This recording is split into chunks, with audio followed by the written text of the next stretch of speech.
Sheer godhi viidiyoo kana akkuma asitti dhufeen namni ati asirratti agartu kun dhalataa naannoo Oromiyaatti dhalatee Harargeedha. Ilma Harargeeti.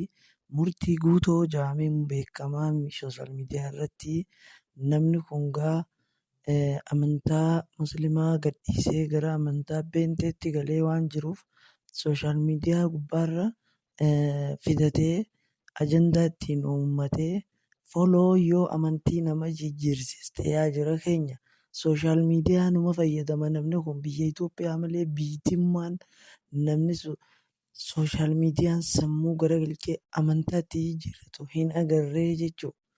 Amantaan ta'e yoo qabaattes dhabdus harkattus amantaan keessi waliin jiraata. Ani yoon tujjaarummaa barbaade amantaa jijjiirradhu malee yookaan akka Murtii Guutoon yookaan hin dhufne taate yaa rabbii kiyya naaf illee hin kennin. Akkami biyya teenya tana keessatti ilmaan dhallee guddifanna? Sooshaal miidiyaa kana akkami fayyadamna? Akkami jiraannaa? 50 miliyoonaa bakka akka Murtii Guutoo ija ishee adamtuu laarqutti. Ija ishee amma watar arkutti. Ija silaa ulamaa Harargee gurguddoo tana arkutti qaamaan beekaa Murtii Guutoo deemee harki ishee Muusaa Sawaalaa harka fuudhe. Harki Sheekh Amiin biroo harka fuudhe. Akkamumatti Macaaful Quddus fuudhee deema. Waan ajaa'ibaati garuu wallaahi billaahi na ajaa'ibsiiste.